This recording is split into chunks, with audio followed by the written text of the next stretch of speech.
আল্লাহর নবী সাহাবী আব্দুল্লাহ ইবনে আমর বলেন, মায়ার নবী যখন উম্মতের বিপদ দেখবে আল্লাহর নবী তখন এমন করবেন, ফাআসাদ্দাল মিজার, এমন ভাবে কোমরের মধ্যে শক্ত করে একটা গিট্টু দিবেন। সুবহানাল্লাহ বলেন। ওয়া আরাউ ফি আতারিল মালায়েকা, মায়ার নবী কোমরে এমন শক্ত একটা গিট্টু দিয়া একটা দৌড়, উম্মতের পেছনে একটা দৌড় দিবেন। আর নবীজি দূরের থেকে বলবেন, কি এই ফেরেশতারা দাঁড়াও, ওটা আমার উম্মত, আমার উম্মতরে জাহান্নামে নিও না, একটু দাঁড়াও। আমার দরদের উম্মতরে যদি জাহান্নামে নেওয়া আমি কেমনে সহ্য করবো, দাঁড়াও না।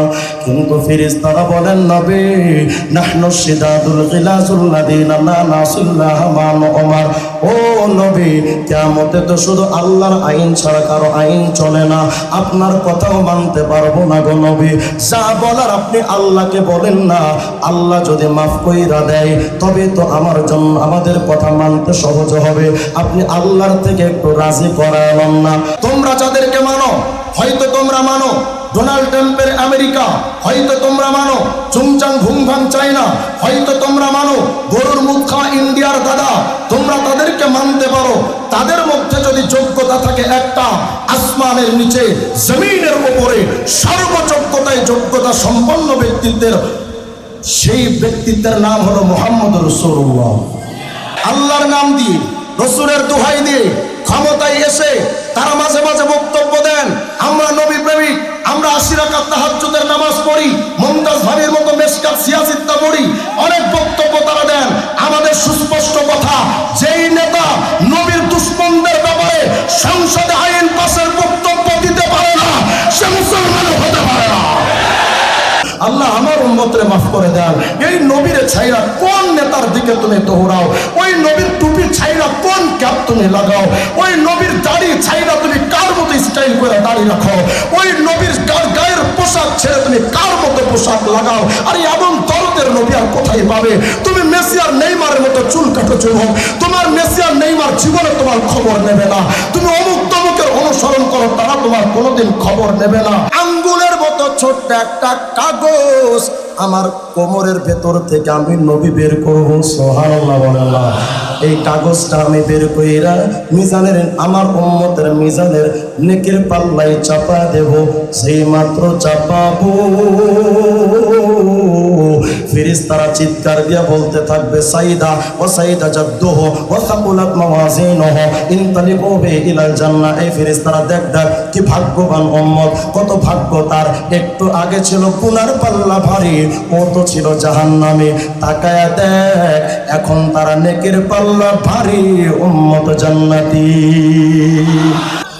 আমি মনে মনে ভাবলাম, ল্যাংটার মুড়ি দেওয়া যদি তোরা গান বানাইতে পারস, আমিও কৌমির পোলা বিগ হাউস কম না, আমি একটা বানাইছি। কই তারপরে আবার বিষয় করলাম, কেরামান কাতিবিন পাইবে যেদিন, তোরা যারা ছিলি ল্যাংটা বাবার লোক, তোদের জুতা মাইরা হইব জাহান্নামে ঘর। গানটা তো এমন হওয়ার কথা, কেরামান কাতিবিন রোজা হাশরের দিন আল্লাহর কাছে যদি করে অভিযোগ, আমি বলবো দুনিয়ায় ছিলাম মুহাম্মাদের লোক। ক্ষমতা দেওয়ার মালিক, নেওয়ার মালিক বিশ্বাস হয়? ক্ষমতা নেওয়ার মালিক কি জনগণ? পৃথিবীর কোনো অস্ত্রের ঝনঝনানি দিয়ে ক্ষমতায় টিকে থাকা যায়? যদি পৃথিবীর কোনো শক্তির পাওয়ার দিয়ে ক্ষমতার জোরে যদি টিকে থাকা যেত, SB, RAB, BDR, NSI, DGFI, CID, বিমান বাহিনী, নৌবাহিনী, পুলিশ, আর্মি, সেনাবাহিনী সবাই এক শেখ হাসিনার পক্ষে থাকার পরও শেখ হাসিনার উপরে খোদাই গজব যখন শুরু হয়েছে, দুপুরের ভাত খাওয়ারও টাইম পায়নি। তাহলে বোঝা গেল কোনো অস্ত্রের ঝনঝনানি বা ক্ষমতার পাওয়ার দিয়ে, পৃথিবীর সুপ্রিম পাওয়ার দিয়ে ক্ষমতায় টিকে থাকা যায়? ক্ষমতা দেওয়ার মালিক কে? ক্ষমতা দেওয়া নেওয়ার মালিক কে? সুতরাং যেই আল্লাহ ক্ষমতা দেওয়ার মালিক, যেই আল্লাহ ক্ষমতা নেওয়ার মালিক, সেই আল্লাহ পাকের মহব্বতের বান্দাদের হাতে হাত করা লাগিয়ে সেই আল্লাহ পাকের মহব্বতের বান্দাদেরকে মাসের পর মাস রিমান্ডে রেখে বছরের পর বছর কারাগারে রেখে সেই আল্লাহর মহব্বতের বান্দাদেরকে আয়না ঘরে রেখে শেখ মুজিবের বেটি হাসিনা যেমন টিকতে পারে নাই, আগাম ভবিষ্যতের কোনো স্বৈরাচার টিকতে পারে না। হ্যাঁ, এই মির্জাপুরে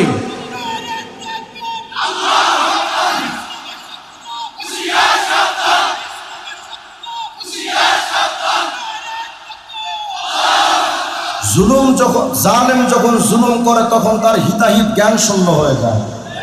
মাওলানা মামুনুল হক সাহেবকে নিয়ে তাদের হাজারো ষড়যন্ত্র। উনি তো বড় ব্যক্তিত্ব, হাসিনার জুলুম থেকে ছোটরাও রেহাই পায় না। আমিও 2 বার গেছি মামুর বাড়ি, একবার তো গুম করে দিল, একদিন 2 দিন কোনো খবর, আমি নিজেও জানি না আমি কোথায়। আপনাদের এই মির্জাপুরের এই মাহফিলে গত বছর আমার দাওয়াত ছিল, কিন্তু শেখ হাসিনার পেতাত্তারা তার চামচারা আমাকে ঢুকতে দেয় নাই। তারা তাদের ক্ষমতার পাওয়ার দিয়ে তাফসীরুল কোরআন মাহফিল আলেমদেরকে নিষিদ্ধ করেছিল। বিভিন্ন জায়গায় মাহফিলকে 144 ধারা জারি করে মাহফিলকে নিষিদ্ধ করা হয়েছিল। 119 জন 116 জন বক্তার লিস্ট করা হয়েছিল। 19 জন নিষিদ্ধ বক্তার তালিকায় আমার নামটাও ঢোকানো হয়েছিল। তারা আমাদের বিভিন্ন মাহফিলে বন্ধ করেছিল, জমা আমাদের মাহফিলগুলোকে নিষিদ্ধ করেছিল। আজ আমি যদি প্রশ্ন করি, শেখ হাসিনার পেতাত্তারা মাহফিল বন্ধ করেছিল, আজকে তোমরা কোথায়? এই জাতি আজকে তোমাদেরকে দেখতে চায়। তোমরা তোমাদের ক্ষমতার পাওয়ার দিয়ে আমাদের নিষিদ্ধ করেছিলে। আজ যদি মুসলমান তোমাদেরকে পাই, তারা ক্ষমতা কোদাল নিয়ে রেডি আছে, যেখানে পাবে টুকরো টুকরো করে জীবন্ত হবে। মুসলমানদের কলিজার উপর আঘাত করে এই বাংলাদেশে কেউ টিকে থাকতে পারে নাই। এটা ইসলামের বাংলাদেশ। এই বাংলাদেশ শাহজালাল ইয়ামানির বাংলাদেশ, এটা শাহপরানের বাংলাদেশ, শাইখুল হাদিস আল্লামা আজিজুল হকের বাংলাদেশ। এই বাংলাদেশে আলেমদের উপরে টর্চার করে টিকে থাকা যায়? সুতরাং ক্ষমতা দেওয়ার মালিক যিনি, নেওয়ার মালিক যিনি, সেই আল্লাহর মহব্বতের বান্দাদের সাথে বেয়াদবি যদি কেউ করে, আল্লাহ পাক তাদেরকে কিছু সময়ের জন্য ছাড় দেন, কিন্তু শেখ হাসিনার মতো ছেড়ে দেন। এই জন্য আগাম ভবিষ্যতে যারা ক্ষমতায় আসবেন তাদের জন্য এটা একটা বিরাট সবক হওয়ার কথা। শাপলার চত্বরে আলেম ওলামার বুকে গুলি চালিয়ে ঝাঁঝরা করেছিল যারা, অট্টহাসি হেসেছিল, আলেমদেরকে ময়দান থেকে খালি করে বিভিন্ন সময় তারা কটূক্তি করেছিল আমাদের নিয়ে। হ্যাঁ, আপনারা আপনাদের পাওয়ার দিয়ে কিছু সময় টিকে থাকতে পারেন। আরশের পাওয়ার যখন একবার বিস্ফোরিত হয়, ওই পাওয়ারের আগুনকে বন্ধ করার ক্ষমতা পদ্মা, মেঘনা, যমুনার পানি হয় না। আমাদের অপরাধ কি ছিল? আমরা নবীর কথা বলতাম, এটাই অপরাধ। অপরাধ কি ছিল? কোরআনের আইন বাস্তবায়ন হওয়ার কথা বলতাম, এটাই অপরাধ। হ্যাঁ, স্বৈরাচার শেখ হাসিনার এক অবৈধ মন্ত্রী রাশেদ খান মেনন বারবার প্রশ্ন করেছিল, বোরখা, হিজাব, নিকাব এগুলো সৌদিয়ান সংস্কৃতি। বুঝাতে চাই মুহাম্মদের কালচার, সৌদিয়ান সংস্কৃতি বাংলাদেশে চলতে পারে না। তার প্রশ্ন ছিল, বিদেশি সংস্কৃতি বাংলাদেশে কেন চলবে? আজ আমি যদি প্রশ্ন করি, বিদেশি সংস্কৃতি যদি স্বাধীন ভূখণ্ডে চলতে না পারে, তোমার গণতন্ত্র, সমাজতন্ত্র, রাজতন্ত্র, একনায়কতন্ত্র, সাম্যবাদ, পুঁজিবাদ, জাতীয়তাবাদ, বস্তুবাদ, সকল বিদেশি শক্তিগুলোকে যদি সৌদি সরকারে, সৌদি কোনো সংস্কৃতি যদি বাংলাদেশে চলতে না পারে, লেনিনের মতবাদকে, কার্ল মার্কসের মতবাদকে চাটা পিটা করে বাংলাদেশে পারিয়ে দাও। এটা এই বাংলাদেশে চলতে পারে না। মুহাম্মদের রাজনীতি ভাল লাগে না। আমাদের অপরাধ কি? কেন আমরা মুহাম্মদের কথা বলি? তো চলেন কেন বলি? আজকে আমাদের বাংলাদেশের সবাই তো কম বেশি কেউ না কারো চামচামি করে, দালালি করে। আমরা কেন মুহাম্মদের দালাল? চলেন আজকে আমি আপনাদের কিছু প্রশ্নের উত্তর দিই। যারা বুঝাতে চান 1400 বছর আগের মুহাম্মদের কথা ডিজিটাল বাংলাদেশে চলতে পারে না, তাদেরকে চোখে আঙ্গুল দিয়ে দেখায়। তোমরা যাদেরকে মানো, হয়তো তোমরা মানো ডোনাল্ড ট্রাম্পের আমেরিকা, হয়তো তোমরা মানো চুংচাং ভুংভাং চায়না, হয়তো তোমরা মানো গরুর মুখ খাওয়া ইন্ডিয়ার দাদা, তোমরা তাদেরকে মানতে পারো। তাদের মধ্যে যদি যোগ্যতা থাকে একটা, আসমানের নিচে জমিনের উপরে সর্বযোগ্যতায় যোগ্যতা সম্পন্ন ব্যক্তিত্বের সেই ব্যক্তিত্বের নাম হলো মুহাম্মদ রাসূলুল্লাহ।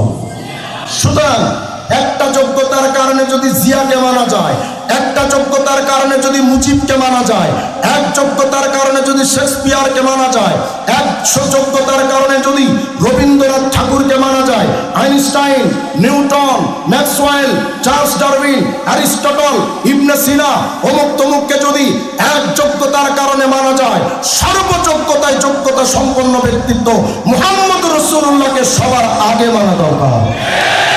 যদি বলেন হুজুর নবীর মধ্যে কি যোগ্যতা ছিল, আমি তোমার প্রশ্ন করি, তুমি মানো কারে? নায়ক নায়িকা? হ্যাঁ, কেন মানো? ওই চেহারা সুন্দর। তো চলো আমি নবীর সৌন্দর্যের কথা তোমারে বলি। তুমি চরিত্রের কারণে অমুক তমুক নেতারে মানো, কেন? বলে চরিত্র ভালো। তো চলো আমি মোহাম্মদ আরবির চরিত্রের কথা তোমারে শোনাই। তুমি কাকে মানো? মুরগি চোরা শাহরিয়ার কবি। কেন? কই অনেক বড় শিক্ষিত মানুষ, যোগ্যতা খুব ভালো। জাফর ইকবালকে মানো, কেন? কই শিক্ষাগত যোগ্যতা ভালো। যদি শিক্ষাগত যোগ্যতার কারণে কাউকে মানতে চাও, চলো আমি আমার মুহাম্মদের শিক্ষাগত যোগ্যতা তোমাকে শোনাই। যদি তুমি মানতে চাও ডাক্তার হিসেবে বড় বড় ডাক্তারদেরকে, চলো আমি তোমাকে মুহাম্মদ নামক ডাক্তারের কথা তোমার শোনাই। সায়েন্টিস্ট হিসেবে যদি আইনস্টাইন, নিউটন, ম্যাক্সওয়েল, চার্লস ডারউইনকে মানতে চাও, তো চলো আমি মুহাম্মদ নামক বিজ্ঞানীর কথা তোমাদেরকে শোনাই। যদি স্বাধীনতার স্থপতি হিসেবে এই বাংলাদেশে তারা স্লোগান দিয়েছিলেন, স্বাধীন বাংলাদেশ যতদিন রবে বঙ্গবন্ধুর নাম ততদিন রবে। কেন? 56,000 বর্গ মাইলের বাংলাদেশটাকে স্বাধীন করেছিল বঙ্গবন্ধু, এজন্য তাকে মারা যায়। আজ আমিও চ্যালেঞ্জ করে বলি, 56,000 বর্গ মাইলকে স্বাধীন করার জন্য যদি বঙ্গবন্ধুকে মারা যায়, গোটা বিশ্বের স্বাধীনতার স্থপতি বিশ্ব নবীকে আগে মারা দরকার। তুমি কেন মানতে চাও না নবীকে? কোন যোগ্যতায় আমার নবীর কমতি ছিল বলো? চেহারার যোগ্যতা? তো চলো আমি নবীর চেহারার বর্ণনা তোমাকে শোনাই। তোমরা তো নায়ক নায়িকাদের মানো, কই হুজুর খুব চেহারাটা সুন্দর। হ্যাঁ, আমি বিশ্বাস করি তোমার নায়ক নায়িকার চেহারা হেব্বে খুব সুন্দর, কিন্তু তোমার নায়ক নায়িকার চেহারা ওগুলো বাস্তবতার খেলা নয়, ওগুলো মেকআপ আর আইলাইনার মাস্কারা লিপস্টিকের খেলা। যতক্ষণ মেকআপ থাকে নায়ক নায়িকাকে সুন্দর দেখা যায়, কিন্তু তার মেকআপ যখন সরায় তখন তার বাস্তবতা দৃশ্য ফুটে ওঠে। এখান থেকে 1400 বছর আগে যখন মেকআপ ছিল না, আইলাইনার মাস্কারা ছিল না, লিপস্টিক ছিল না, সেই ওল্ড ভার্সন, সেই যুগে আমার নবীর চেহারা কেমন ছিল? জামে তিরমিজি 3648 নম্বর হাদিস, আল্লাহর নবীর সাহাবী হযরত আবু হুরায়রা বলেন, এই দুনিয়ার মানুষ, আমার নবীর সৌন্দর্য জানতে চাও? তো শোনো আমি আবু হুরায়রার বর্ণনা। মা রাআইতু শাইআন আহসানা মিন রাসূলিল্লাহি সাল্লাল্লাহু আলাইহি ওয়াসাল্লাম। আমি আবু হুরায়রা আমার দুই নয়ন যুগলে এই বিশ্ব ভূমণ্ডলে আমার নবী, আমার প্রেম সম্রাট, আমার কলিজার টুকরা, আসমানের নিচে জমিনের উপরে আমার নবীর চাইতে এত সুন্দর, এত চমৎকার, এত চমৎপর, এত সৌন্দর্যমণ্ডিত ব্যক্তিত্ব আমি আবু হুরায়রা আমার নজরে পড়ে না। যদি চেহারা সৌন্দর্যের কারণে কাউকে মানতে চাও, চলো আমি তোমার নবীর সৌন্দর্য আরো শোনাই। তোমার নায়ক নায়িকার সৌন্দর্য যতক্ষণ মেকআপ থাকে ততক্ষণ ফুটে উঠে। ঠিক দুপুরবেলা যখন শুটিং করে, চেহারার উপরে যদি ঘামের দানা পড়ে থাকে, ওই ঘামটা মুছতে হয়। টিস্যু পেপার দিয়ে আগে ওই ঘামটা মুছে, তারপরে আবার ওখানে মেকআপ ঘষতে হয়। মেকআপ যদি না ঘষে তো এখানে এক কালার, এখানে আরেক কালার। কথা হয় না? এগুলো সব মেকআপের খেলা। তোমার নায়ক নায়িকার চেহারার উপরে ঘামের দানা বিশ্রী দেখা যায়, নবীর চেহারার উপরে ঘামের দানা। সুনান ইবনে মাজার 85 নম্বর হাদিস, আল্লাহ রাসূলের সাহাবী আব্দুল্লাহ ইবনে আমর বলেন, এই দুনিয়ার মানুষ জানো, আমার নবীর চেহারার উপরে, আমার নবীর চেহারার উপরে যদি ঘামের দানা রাগের কারণে পড়ে থাকতো তো মনে হতো ফাকান্নামা ইউকফাউ ফি ওয়াজহিহি হাব্বুর রুম্মান, মনে হতো নবীর চেহারার উপরে ঘামের দানা, ওটা বেদানার দানা পড়ে আছে। আরে তুমি আমার নবীর সৌন্দর্য নিয়ে প্রশ্ন তুলতে চাও, সৌন্দর্যের কারণে নায়ক নায়িকাকে মানো। শোনো মুহাম্মদের সৌন্দর্য। জামে তিরমিজি 2811 নম্বর হাদিস, আল্লাহ রাসূলের সাহাবী জাবির ইবনে সামুরা বলেন, কোন একটা চাঁদনি রাতে রাআইতু রাসূলুল্লাহি সাল্লাল্লাহু আলাইহি ওয়াসাল্লাম, আমি তাকাইতেছিলাম আমার নবীর চেহারার দিকে, ওয়া ইলাল কমার, আবার তাকাচ্ছি আকাশের চাঁদের দিকে চাঁদনি রাতে একবার তাকাই আকাশের চাঁদ সুন্দর না নবী সুন্দর, আকাশের চাঁদ সুন্দর না দুনিয়ার চাঁদ মোহাম্মদ সুন্দর। আমি জাবির ইবনে আব্দুল্লাহ আকাশের চাঁদের দিকে তাকাই আবার নবীর দিকে তাকাই, তাকিয়ে তাকিয়ে শেষ পর্যন্ত আমি সিদ্ধান্তে উপনীত হইলাম ফালাহু ইনদি আহসানু মিনাল কমার, আকাশের চাঁদের চাইতে আমার দুনিয়ার চাঁদ মোহাম্মদ বেশি সুন্দর। যদি চেহারার কারণে কাউকে মানতে চাও, নায়ক নায়িকাকে মানার সুযোগ নেই। পুরা পৃথিবীর সৌন্দর্য যদি এক পাশে রাখা হয়, আমার নবীর সৌন্দর্যের ধারে কাছে আসতে পারবে না। হ্যাঁ হ্যাঁ, অনেকে বলতে পারেন হুজুর শুধু চেহারার কারণেই তো মানা যায় না। অনেকের চেহারা তো খুব সুন্দর কিন্তু চরিত্র খারাপ হলে তাকে তো মানা যায় না। মানুষের সৌন্দর্য দুই প্রকার, হুসনে সূরাত, হুসনে সিরাত, বাহ্যিক সৌন্দর্য, আদর্শিক সৌন্দর্য। হুজুর জানতে চাই নবীর চেহারা তো খুব সুন্দর কিন্তু চরিত্র যদি খারাপ হয় তাইলে তো মানা যায় না। কারণ এই বাংলাদেশে অনেক সৌন্দর্যের অধিকারী সুন্দর ব্যক্তিত্বরা চরিত্রের কারণে হারিয়ে গেছে, যার বাস্তব প্রমাণ টাকলা মুরাদ। কি সুন্দর টমেটোর মতো চেহারা কিন্তু চরিত্র খারাপ হওয়ার কারণে এখন হিরো আলমের যে দাম আছে টাকলা মুরাদের এতটুকু দাম নাই। তাহলে বোঝা গেল চেহারার চাইতে বাহ্যিক সুরতের চাইতে, বাহ্যিক সৌন্দর্যের চাইতে চারিত্রিক সৌন্দর্যটা বেশি গুরুত্বপূর্ণ। আপনি যদি প্রশ্ন করেন হুজুর বুঝলাম নবীর চেহারা তো খুব সুন্দর কিন্তু চরিত্রটা কেমন ছিল, তো বলেন ভাই আমি নবীর চরিত্রের বর্ণনা কিভাবে তোমাদেরকে দেই? আমি তো নবীকে কোনোদিন দেখি নাই, নবীর সোহবত ইয়াফতা কোনোদিন হতে পারেনি, নবীর চরিত্র সম্পর্কে আমি কি সার্টিফিকেট দিব? তবে এতটুকু জানি কার চরিত্র কতটুকু ভালো এটা সবচাইতে বেশি জানেন ঘরের বউ তথা স্ত্রী। তো চলেন না আমাদের নবীর স্ত্রী আম্মাজান আয়েশা সিদ্দিকাকে জিজ্ঞেস করি। আল মুস্তাদরাক আলা সাহিহাইন লিল হাকিম 3627 নম্বর হাদিস। নবীর স্ত্রী আম্মাজান আয়েশাকে জিজ্ঞেস করেন, ইয়া উম্মাল মুমিনিন কাইফা কানা খুলুকু রাসূলিল্লাহি সাল্লাল্লাহু আলাইহি ওয়াসাল্লাম। উম্মুল মুমিনিন আয়েশা একটু বলেন না আপনার স্বামী আমাদের নবীর চরিত্রটা কেমন ছিল? আম্মাজান আয়েশা সিদ্দিকা বলেন, আমার স্বামী মুহাম্মদ আরবের চরিত্র সম্পর্কে আমি কোন শব্দ দিয়ে তোমাদেরকে বোঝাবো? আমি নবীর চরিত্রের ব্যাপারে কিভাবে তোমাদেরকে সার্টিফিকেট দিব? তবে এতটুকু জানি কানা খুলুকু রাসূলিল্লাহি সাল্লাল্লাহু আলাইহি ওয়াসাল্লাম আল কোরআন। আমার নবীর চরিত্র যদি বুঝতে চাও এই পবিত্র কোরআন খুলে দেখো, প্রতিটা বাক্য নবীর চরিত্র কেমন জানি আয়েশা বলতে চান দুনিয়ার মানুষ এই কোরআনে যেমন কোনো ভেজাল নাই, আমার স্বামী মুহাম্মদের চরিত্রে কোনো ভেজাল ছিল না। হ্যাঁ বলতে পারেন হুজুর অনেক সময় তো এমন হয় স্ত্রীরা স্বামীদের ব্যাপারে বাড়িয়ে বলে, এমন তো হতে পারে আয়েশা সিদ্দিকা নবীর ব্যাপারে একটু বেশি বেশি মুবালাগা করে বলেছেন। তো চলেন না মাখলুক যদি মিথ্যা কথা বলতেও পারে খালেক আল্লাহ তো বলতে পারেন না। ওমান আস্তাকু মিনাল্লাহি কিলা, আল্লাহর চেয়ে সত্যবাদী তো কেউ হতে পারে না। মাখলুকের কথা যদি আপনার বিশ্বাস না হয় তো চলেন না খালেক আল্লাহকে জিজ্ঞেস করি। সূরাতুল লুকমানের সূরাতুল কলামের 4 নম্বর আয়াত আল্লাহকে জিজ্ঞেস করেন, আল্লাহ মুহাম্মদ আরবের চরিত্রটা কেমন ছিল? আল্লাহ বলেন দুনিয়ার মানুষ আমার নবীর চরিত্র সম্পর্কে আমি আল্লাহ বলেছি ওয়া ইন্নাকা লাআলা খুলুকিন আযীম। পৃথিবীতে যত চরিত্র হতে পারে সকল চরিত্রের মধ্যে সর্বশ্রেষ্ঠ চরিত্র হলো খুলুকে আযীম। আল্লাহ বলেন দুনিয়ার মানুষ জেনে রাখো যত চরিত্র পৃথিবীতে হতে পারে সর্বশ্রেষ্ঠ চরিত্র খুলুকে আযীম আমার রাসূল। ওয়া ইন্নাকা লাআলা খুলুকিন আযীম, আমার নবী সর্বশ্রেষ্ঠ চরিত্রের উপরে তার চরিত্র। তাহলে বলেন আমার নবীর চরিত্রে কোনো ভেজাল? আজকে আমাদের বাংলাদেশে নবীর চরিত্র নিয়ে অনেকে প্রশ্ন তুলে। আমাদের সুস্পষ্ট বক্তব্য হলো নবীর চরিত্র নিয়ে প্রশ্ন তুলতে পারে একমাত্র তারা যারা পিতৃ পরিচয়হীন অবৈধ সন্তান। নবীর চরিত্র নিয়ে যারা আঘাত করে, আজ আমরা বাংলাদেশের সকল কর্মকর্তাদেরকে এই বাণী সুস্পষ্ট করে জানিয়ে দিতে চাই, বাংলাদেশে যেমন মুজিবের সৈনিক আছে, জিয়ার সৈনিক যেমন আছে, এই বাংলাদেশে নবী প্রেমিকরাও কিন্তু আছে। এই বাংলাদেশে জিয়ার অপমান যেমন জিয়ার সৈনিকরা সহ্য করে না, এই বাংলাদেশে মুজিবের অপমান যেমন মুজিব সৈনিকরা সহ্য করে না। আমার রাসূলের ইজ্জতের উপরে যদি কোনো হাত আঘাত করতে আসে ওই হাত নবী প্রেমিকদের গুড়িয়ে দিবে, চোখ তুলে তাকালে চোখ উপড়ে ফেলবে, জবান দিয়ে বললে জিহ্বা ছিঁড়ে ফেলবে। আমার নবীর চরিত্রের ব্যাপারে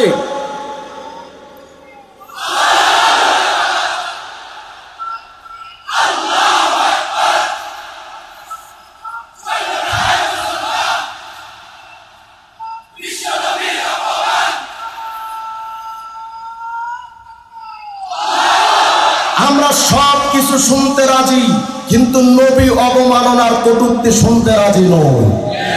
এটা আমাদের সুস্পষ্ট বর্ণনা। বাংলাদেশের সংবিধানে মানুষের জানের নিরাপত্তা, মালের নিরাপত্তা, ইজ্জতের নিরাপত্তার জন্য বাংলাদেশের সংবিধান আইন করেছে। আমিও প্রশ্ন করতে চাই, বাংলাদেশের সাধারণ 16-18 কোটি মানুষের জীবনের নিরাপত্তা, ইজ্জতের নিরাপত্তার আইন যদি থাকতে পারে, পৃথিবীর সর্বশ্রেষ্ঠ ব্যক্তি মুহাম্মদ ইজ্জতের হেফাজতের আইন থাকা দরকার। আমরা বারংবার নবীর ইজ্জতের আইনের কথা বলেছি, আপনারা তো আমাদের কথা কানে লন না। ঠিক আছে, আমরা বারবার বলে যাচ্ছি, শুনবেন না তো আইন আমরা নিজেরটা নিজেরা করে নেব। আপনারা যদি নবীর বিরুদ্ধে যারা কটূক্তি করে তাদের ব্যাপারে যদি সিদ্ধান্ত নিতে আপনারা হীনমন্যতায় ভুগেন, যদি নবীর দুশমনদের ব্যাপারে আপনারা বিচার করতে ব্যর্থ হন, তাহলে আমরা সুস্পষ্ট করে বলি, নবী বিদ্বেষীদেরকে যদি কোনো নবী প্রেমিক কতল করে তার বিচার করার কোনো অধিকার আপনাদের না। আমার নবীর ইজ্জত আমার ইজ্জতের চাইতে দামি, আমার নবীর ইজ্জত আমার বাপের ইজ্জতের চাইতে দামি, আমার নবীর ইজ্জত আমার পৃথিবীর সমস্ত মানুষের ইজ্জতের চাইতে দামি। সুতরাং নবীর ইজ্জতের উপরে কেউ হামলা করবে, নবীর চরিত্র নিয়ে কেউ প্রশ্ন তুলবে, সবকিছু সহ্য করলেও এটা সহ্য হবে না। এই বাংলাদেশে 50 বছর পর মুজিবের হত্যাকাণ্ডের বিচার হয়েছে। 71 সালের যুদ্ধ অপরাধীদের বিচার 50 বছর পরে হয়েছে।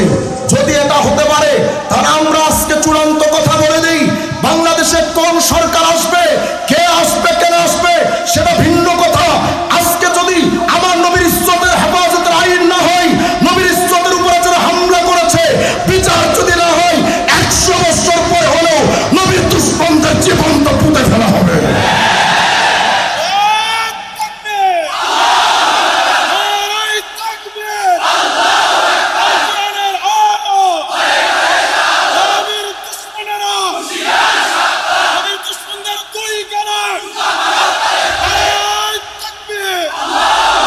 আশ্চর্য ব্যাপার, বাংলাদেশে যারা যখন ক্ষমতায় আসে, ক্ষমতায় আসার আগে মানুষের সামনে এসে 2 হাত জোড় করে, ভাই 5 বছর আকাম কুকাম যা করছি মাফ করে দিয়েন, আল্লাহ রসুলের নামে একটা ভোট দিন।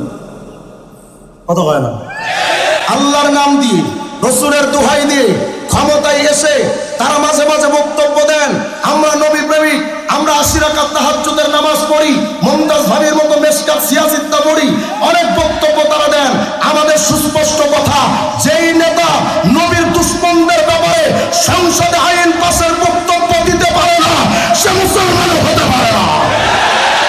কিসের নবী প্রেমিক? নবীর ইজ্জতের ব্যাপারে তুমি 2টা কথা বলতে পারো না, তোমার এই নবী প্রেমের কোন অর্থ আছে না? আমার রসুলের সৌন্দর্য, রসুলের চরিত্র সর্বসেরা। যদি সৌন্দর্যের কারণে কাউকে মানতে হয়, আমার নবী ছাড়া বিকল্প নাই। চরিত্রের কারণে যদি কাউকে মানতে হয়, নবী ছাড়া বিকল্প নাই। হ্যাঁ, বাংলাদেশের অনেক বড় বড় বুদ্ধিজীবীরা বলে, হুজুর নবীকে আমরা মানি না। কেন? নবী তো শিক্ষিত না, আমরা তো শিক্ষিত।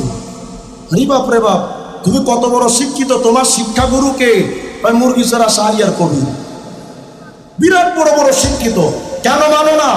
নবী তো উম্মে নবী, মাল্লা ইয়াকদিরু আলাল কিতাবাতি ওয়াল কিরাআ, যেই নবী লিখতেও জানেন না, পড়তেও জানেন না, সেই নবীকে আমরা কেন মানব? তা আমি প্রশ্ন করতে চাই, আমার নবী লিখতে জানেন না, পড়তে জানেন না বলে তোমরা মানবে না, এই তো? আমি তোমাদের কাছে জানতে চাই, তোমরা যাদেরকে মানো, সেই জাফর ইকবাল আর শাহরিয়ার কবি, তারা কি করে? তারা অমুক ভার্সিটির শিক্ষক, অমুক কলেজের শিক্ষক। আমি বললাম, বেটা হাদিস খুলে দেখো, নবী বলেছেন ইন্নামা বুইসতু মুআল্লিমা, তোমার শিক্ষা গুরুরা তো অক্সফোর্ড বিশ্ববিদ্যালয় থেকে ডিগ্রি এনে, আমেরিকা থেকে ডিগ্রি এনে, লন্ডন থেকে ডিগ্রি এনে, কোন রকম ছোট্ট একটা ভার্সিটির শিক্ষক। আর আমার নবী কলেজ ভার্সিটিতে পড়া ছাড়া পুরো দুনিয়ার শিক্ষক। তোমার শিক্ষকরা তোমাদেরকে কি পড়িয়েছে? হ্যাঁ, তোমরা বলতে পারো মুহাম্মদ এত বড় শিক্ষিত, তো প্রত্যেকটা শিক্ষিত মানুষের তো শিক্ষাগুরু থাকে। আপনার মুহাম্মদের শিক্ষাগুরুকে জাদুল মাআদ খুলো, 476 নম্বর পৃষ্ঠা খুলো, আমার নবীর শিক্ষক কে জানো? আরে তোমরা যাদের কাছে শিখো, ওই শিক্ষাগুরুরও তো আরো শিক্ষক আছে, যারা তোমাদের কাছে, যে তোমাদের শিক্ষকরা যাদের কাছে পড়াশোনা করলেন, তাদের বাড়ি বলেন তো আসমানে না জমিনে? কত হয়? জাফর ইকবাল যার কাছে পড়েছেন সেই শিক্ষকের বাড়ি আসমানে না জমিনে?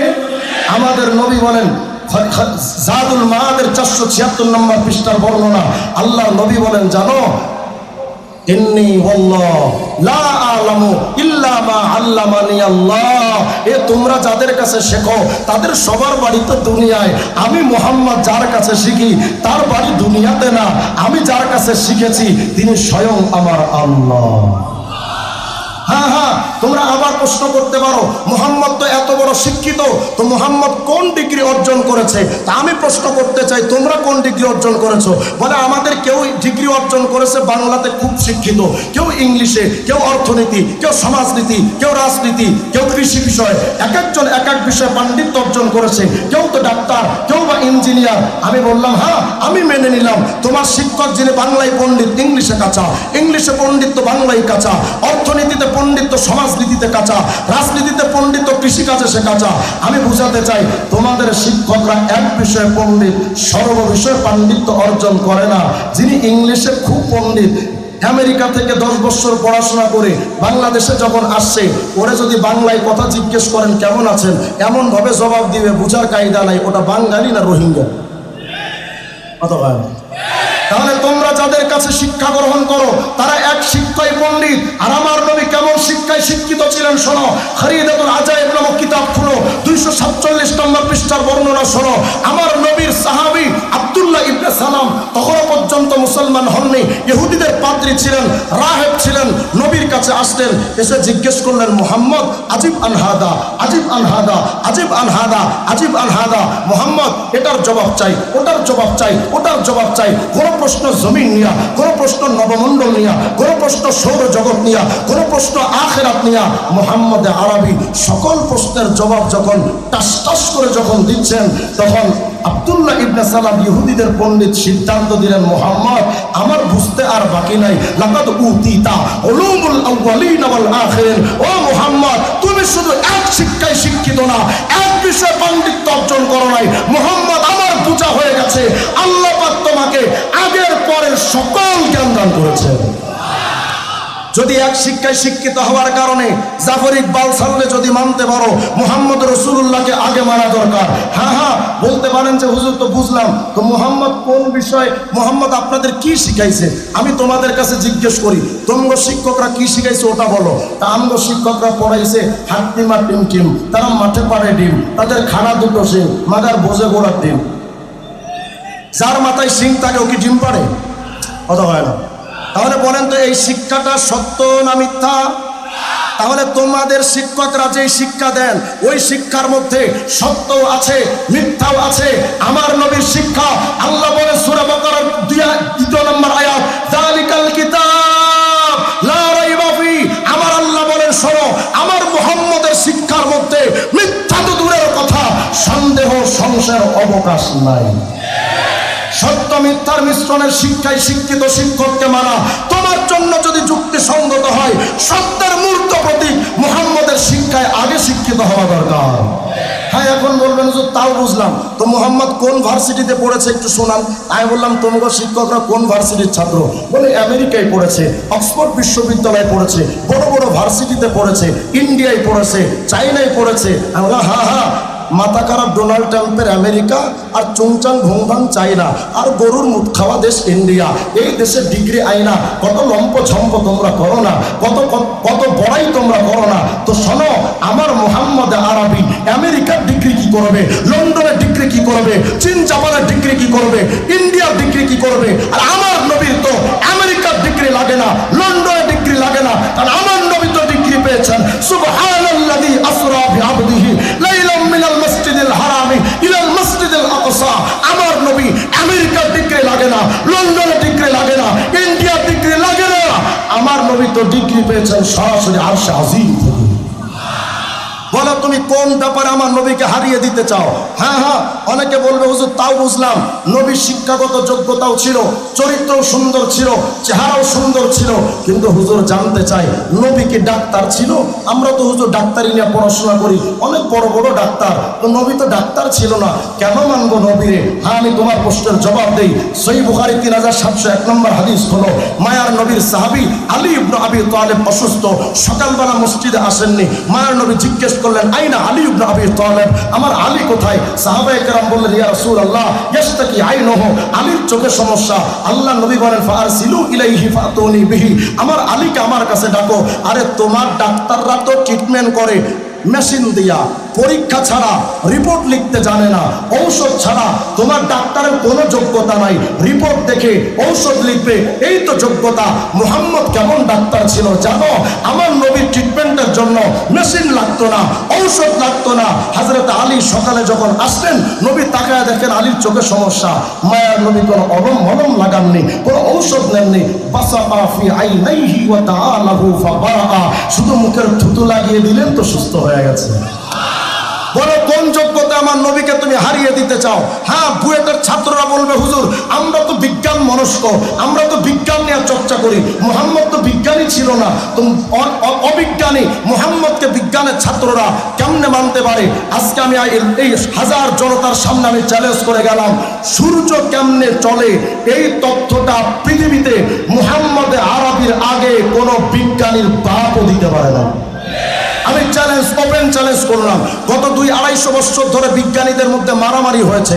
একজন কয় সূর্য দুনিয়াকে লক্ষ্য করে ঘোরে, আবার একজন কয় যে না দুনিয়া সূর্যকে লক্ষ্য করে ঘোরে। 200 বছর মারামারি করার পর বর্তমানের বিজ্ঞান বলছে সূর্য নিজের কক্ষপথে চলে। আরে বেটা, এত লক্ষ লক্ষ ডলার খরচ করে, এত কোটি কোটি টাকা খরচ করে, এত শত শত বছর সময় ব্যয় করে, এত বিজ্ঞানীদের মাথার চান্দি খালি কইরা এই শব্দটা বের করছে সূর্য নিজের কক্ষপথে চলে। আমার নবী তো নাসার বিজ্ঞানীদের কোনো মেশিন ছাড়া, কোনো রকেট ছাড়া, কোনো দূরবীন ছাড়া 1400 বছর আগেই বলে গেছেন। কোথায়? সূরা ইয়াসিনের 36 নম্বর আয়াত করে দেখেন, আল্লাহ পাকের কথা থেকে নবী বলে গেলেন, ওয়াশ-শামসু তাজরি লিমুস্তাকাররিন লাহা, সূর্য নিজের কক্ষপথে চলে। আমি বুঝাতে চাই আমার নবী নামক বিজ্ঞানী ঊর্ধ্বগগনের যে তথ্য 1400 বছর আগে দিয়েছেন, সেই তথ্য বের করতে তোদের বিজ্ঞানীদের 1400 বছর টাইম লাগছে। এখন বলেন আমার নবীর মধ্যে কোন যোগ্যতা নাই? কোন যোগ্যতার ক্ষেত্রে আমার নবীকে তুমি হারিয়ে দিতে চাও? এমন কোন যোগ্যতা নাই যেই যোগ্যতা আমার নবীর মধ্যে ছিল না। যদি তাই হয় তাহলে আমি তোমার কাছে প্রশ্ন করি, তোমার অর্থনীতি নবীর কথাই চলে না কেন? তোমার সমাজনীতি নবীর আদর্শে চলে না কেন? তোমার রাজনীতি নবীর আদর্শে চলে না কেন? তোমার সংবিধান নবীর আদর্শে চলে না কেন? মুহাম্মদের সৈনিকরা বলছে যেই সংবিধানে নবীর আইন চলে না, ওই সংবিধান মানি না আমরা। যে নেতা নবীকে মানে না, ওই নেতাকে মানি না আমরা। যে রাষ্ট্র নবীকে মানে না, ওই রাষ্ট্র মানি না আমরা। মুহাম্মদ ছাড়া কিচ্ছু বুঝি না আমরা।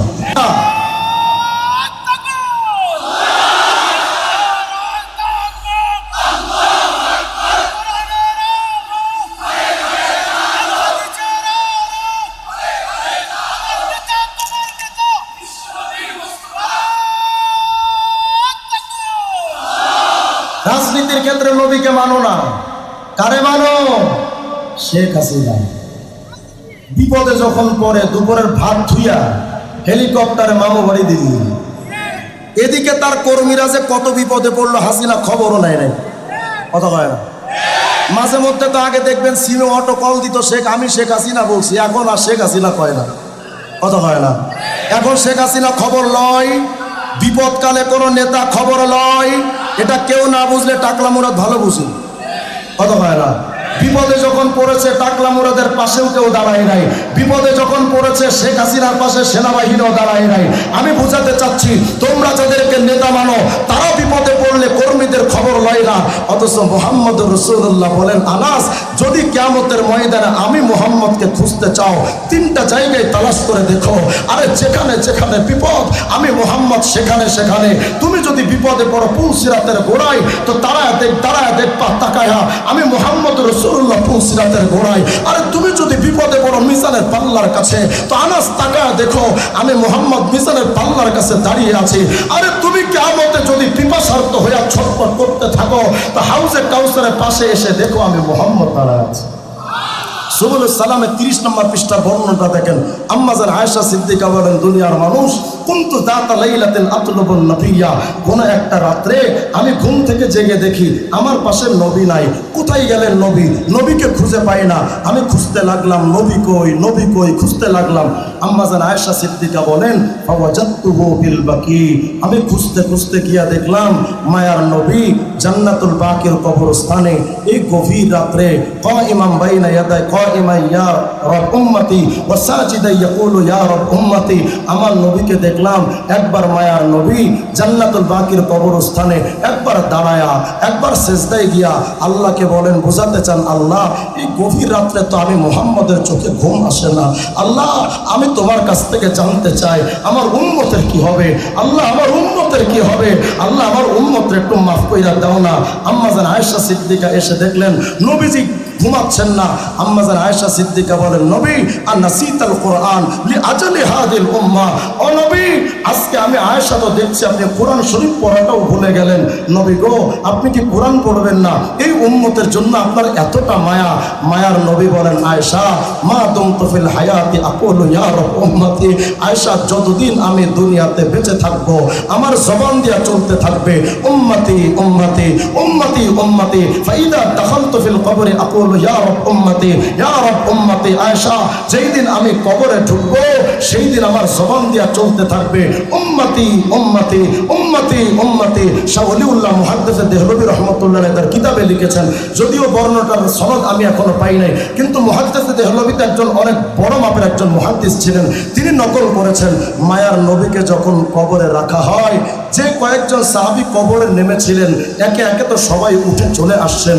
সর্বশেষ যেই সাহাবী কবর থেকে উঠবেন ওই সাহাবী মনে মনে ভাবছেন, একটু দেখি না রহমতুল্লিল আলামিনের চেহারা তো আজকের পরে আর কোনোদিন দেখার সুযোগ হবে না, একটু দেখি না আমার নবীর চেহারার দিকে শেষবারের মতো নজর কইরা।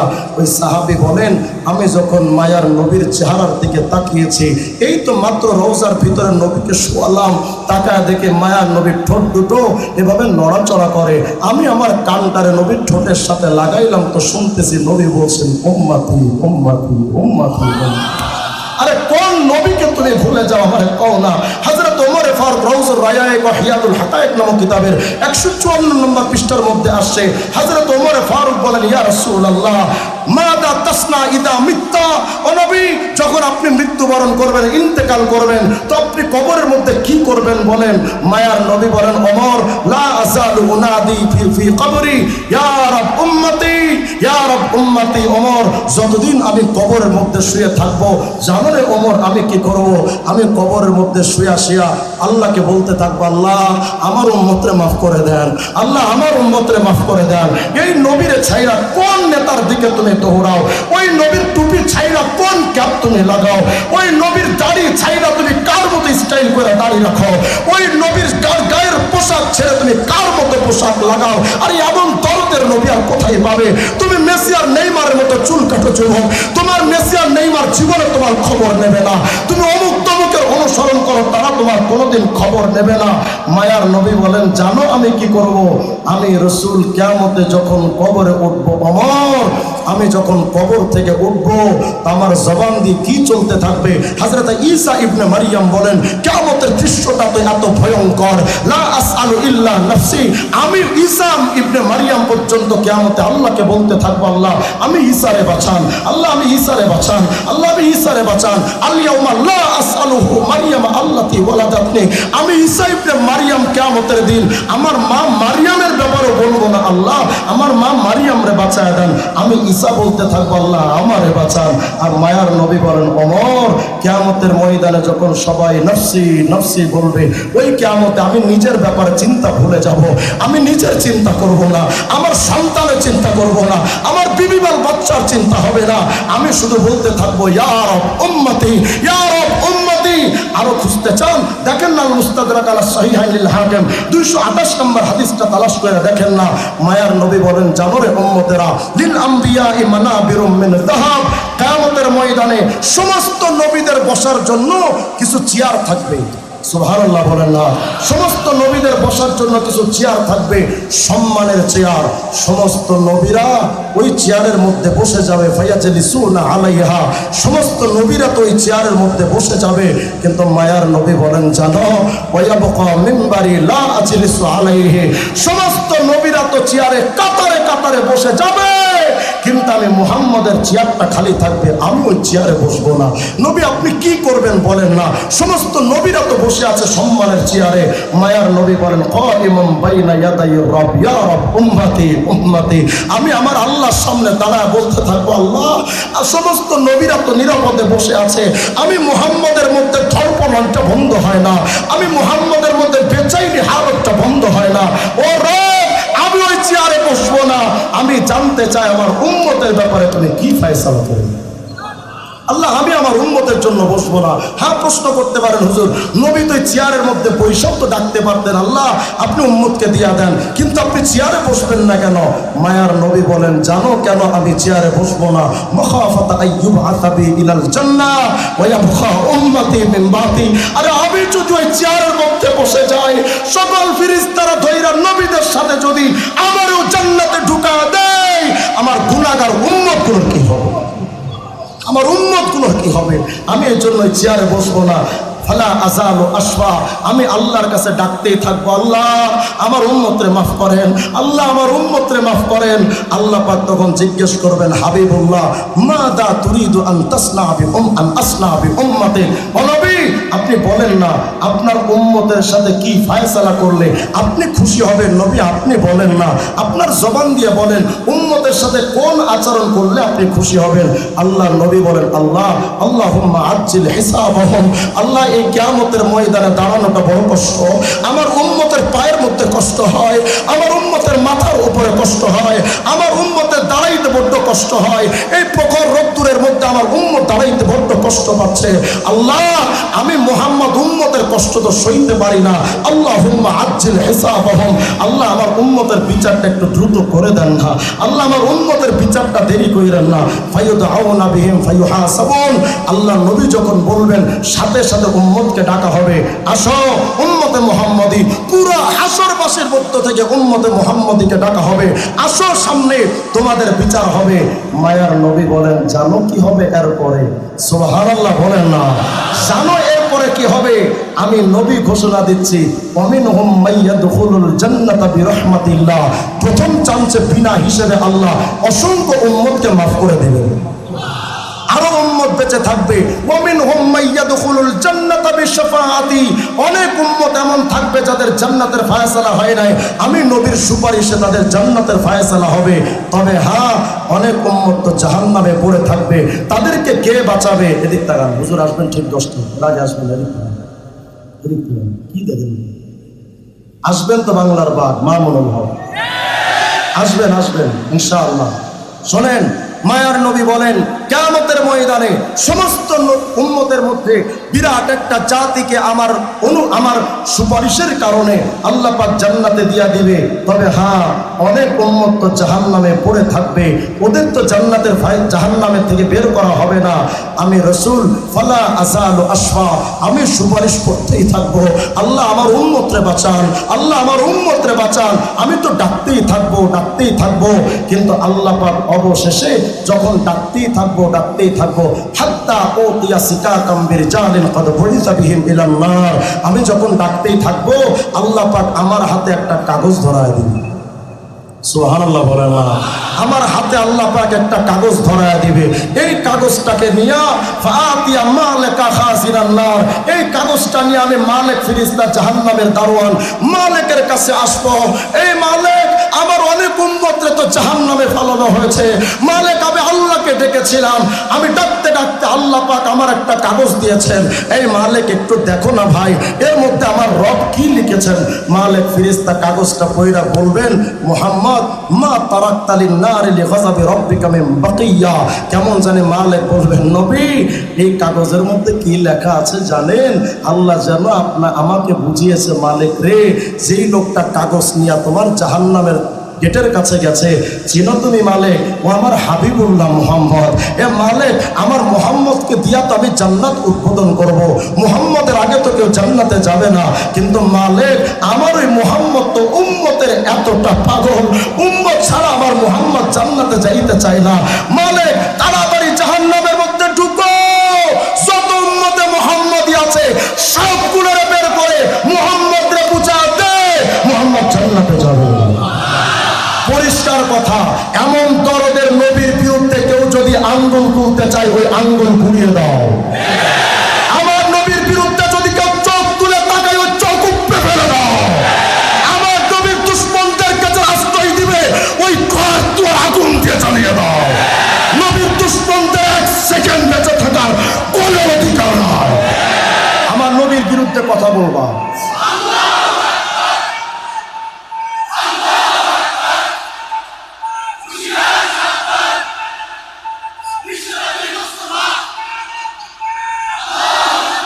শেষ আর একটা কথা আপনাদেরকে বলি, বিরক্ত হচ্ছে না তো আপনারা?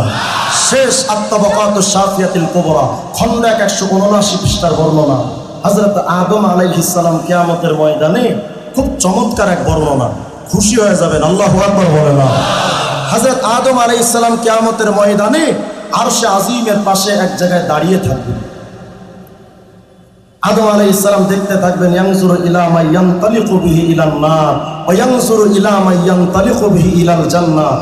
হযরতে আদম আলাইহিস সালাম আরশে আজিমের পাশে এক জায়গায় বসে বসে তিনি দেখতে থাকবেন তার কোন সন্তানকে জান্নাতে নেয়, কোন সন্তানকে জাহান্নামে নেয়। হযরতে আদম আলাইহিস সালাম তাকায় দেখবেন, হঠাৎ করে তাকায় দেখবেন এক উম্মতে মুহাম্মদীকে ফেরেশতারা টানতে টানতে জাহান্নামের দিকে নিয়ে যাচ্ছে।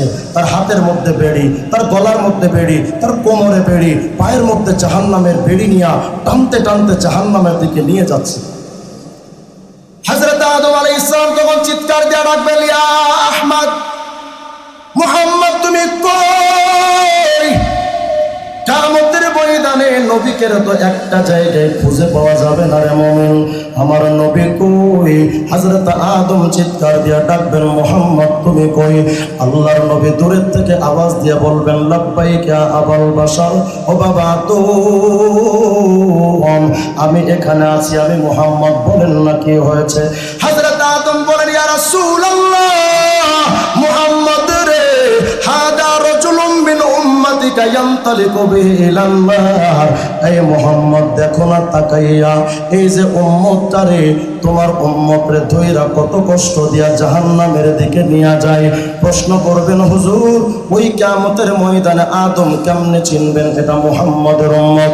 ইবনে আব্বাস তার তাফসীরের মধ্যে লিখেছেন, ইয়াউমা তাবিয়াদু ওয়ুজুহু আহলি সুন্নাতি ওয়াল জামাআহ।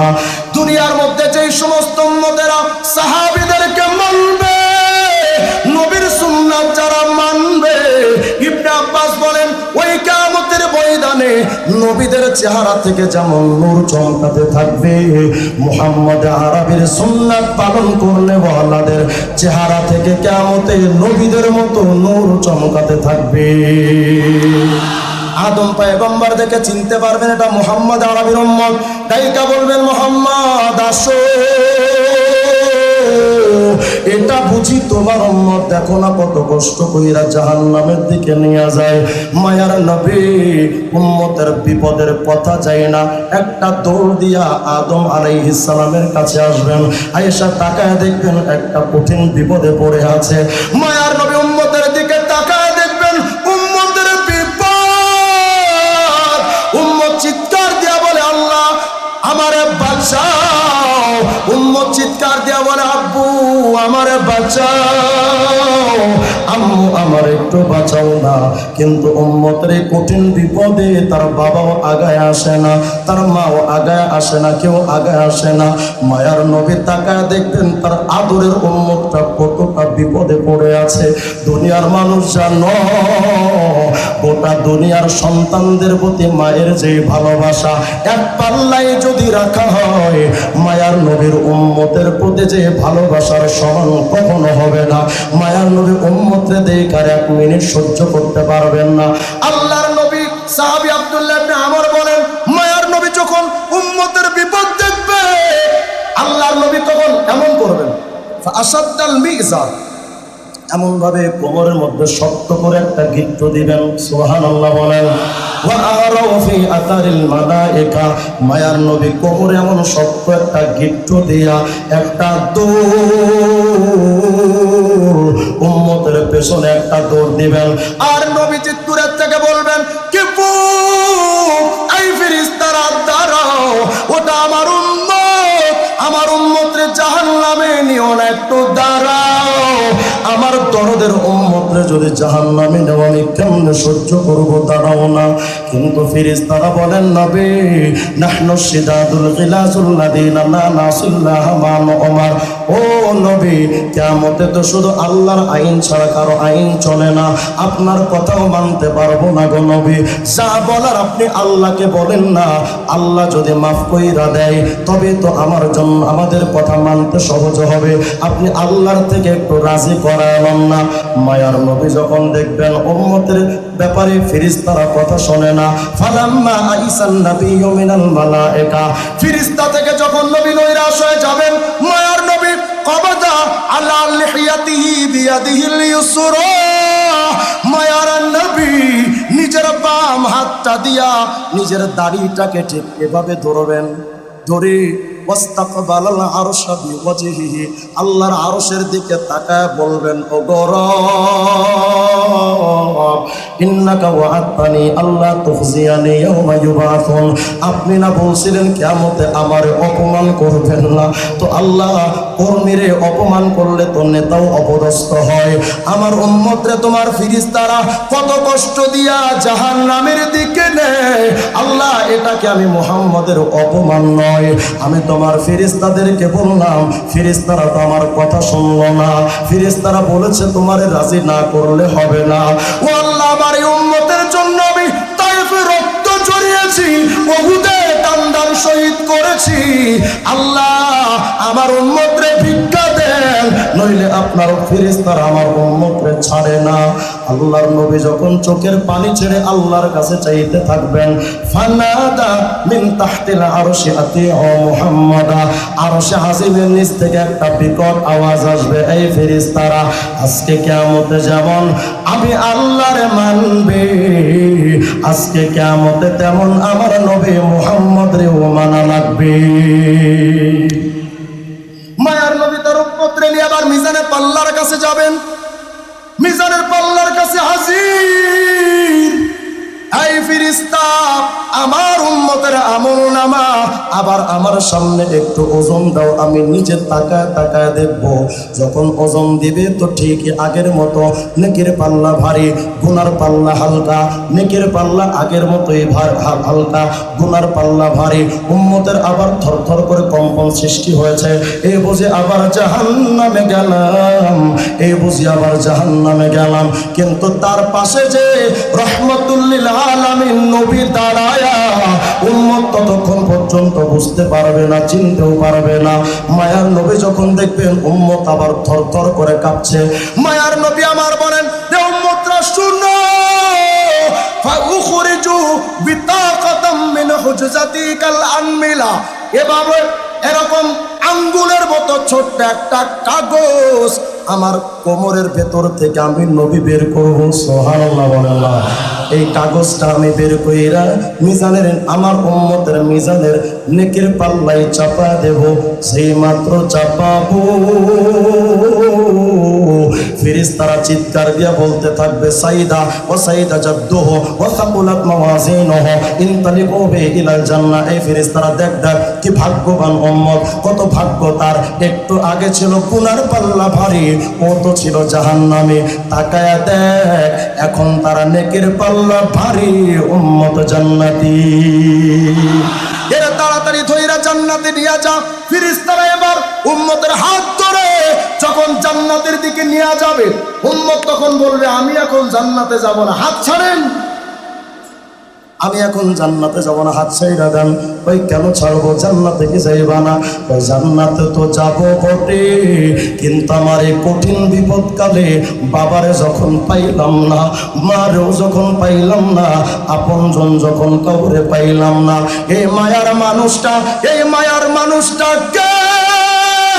বাবার চাইতে আপন, মায়ের চাইতে বড় আপন, সেই মানুষটার মধ্যে বাপ মার চাইতে বেশি মায়া।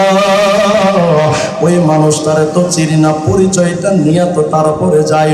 উম্মত কইরা নবীর সামনে দাঁড়ায় বলে মাসমুক ইয়া আব্দুল্লাহ, মা আহসানা ওয়াজহাক, মা আহসানা খলকাক। আল্লাহর বান্দা আপনার চেহারাটা কত না সুন্দর, তবে আপনি কে? আপনার পরিচয়টা তো একটু আমারে দিবেন, কি নাম আপনার? মায়ার নবী ডাক দিয়া বলেন তুমি কি আমারে চিনো না? আনা নাবিয়্যুকা মুহাম্মাদুর রাসূলুল্লাহ।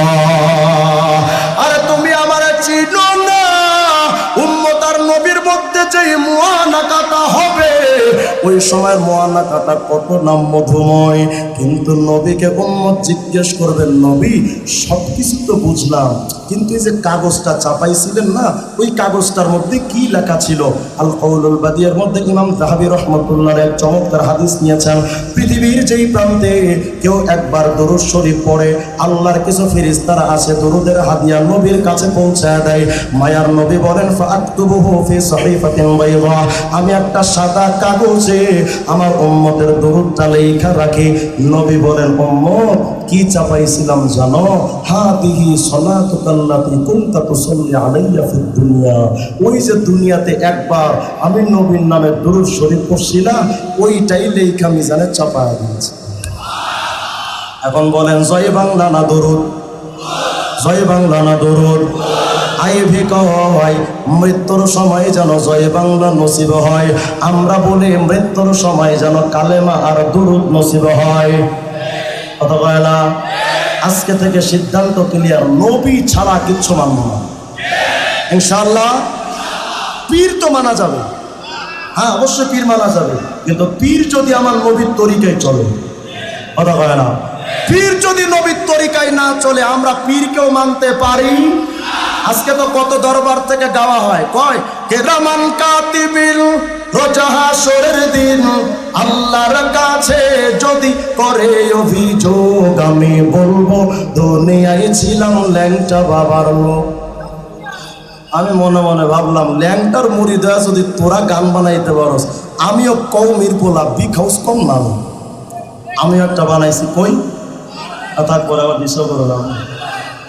কেরামান কাতিবিন পাইবে যেদিন তোরা যারা ছিলি ল্যাংটা বাবার লোক, তোদের জুতা মাইরা হইব জাহান্নামে ঘর। গানটা তো এমন হওয়ার কথা, কেরামান কাতিবিন রোজা হাসরের দিন আল্লাহর কাছে যদি করে অভিযোগ, আমি বলবো দুনিয়ায় ছিলাম মুহাম্মাদের লোক। मोमेन जो फिदा नक्श काफे पाए नबी हो ज़ीर कदम आज भी आलम का खजीना, साहिल से लगे का कभी मेरा भी सफीना, देखेंगे कभी शौक़ों से मक्का व मदीना, गर सुन्नत नबवी की करे पैरवी उम्मत, तूफान से निकल जाएगा फिर उसका सफीना। যারা নবীকে মানবে, নূহ আলাইহিস সালামের নৌকায় যারা উঠছিল তারা যেমন পার পেয়ে গেছে, উম্মতে মুহাম্মদী নবীর সুন্নাতের নৌকায় উঠো আর বিনা হিসেবে জান্নাতে থেকো। আমল করবো ইনশাআল্লাহ। বেশি বেশি সুন্নাত, বেশি বেশি দরুদ। আগাম নির্বাচনে কোন গণতন্ত্রের পার্টি যারা লেনিন, কার্ল মার্কস, মাও সেতুংদের মতবাদ প্রতিষ্ঠিত করতে চায়, তাদের সাথে আমাদের কোনো সখ্যতার সমর্থন হতে পারে না। আগামী নির্বাচনে আমরা ভোট দিব তাদের, মুহাম্মদ রাসূলুল্লাহ সৈনিক যারা। প্রস্তুত থাকবেন ইনশাআল্লাহ। আর আগাম সরকারকে আমরা বলে দেই, আমার বাপের বিরুদ্ধে যদি কেউ বলে, হয়তো আমরা প্রতিবাদ করব না। আমার বিরুদ্ধে যদি কেউ বলে, আমরা হয়তো প্রতিবাদ করব না। আমাদেরকে সবাই করে যদি রাস্তায় ফেলে রাখা হয়, হয়তো আমরা প্রতিবাদ করব না। তবে আল্লাহর কসম করে বলি, নবীর বিরুদ্ধে কথা বলে শাপলা চত্বরে যেমন লক্ষ জনতার জোয়ার হয়েছিল আহমদ শফির ডাকে, আবার যদি কোনো কুলাঙ্গার নবীর বিরুদ্ধে কথা কয়, মামুন লোকের ডাকে কোটি জনতা সাপ্লাই যাবে। প্রস্তুত থাকবেন ইনশাআল্লাহ।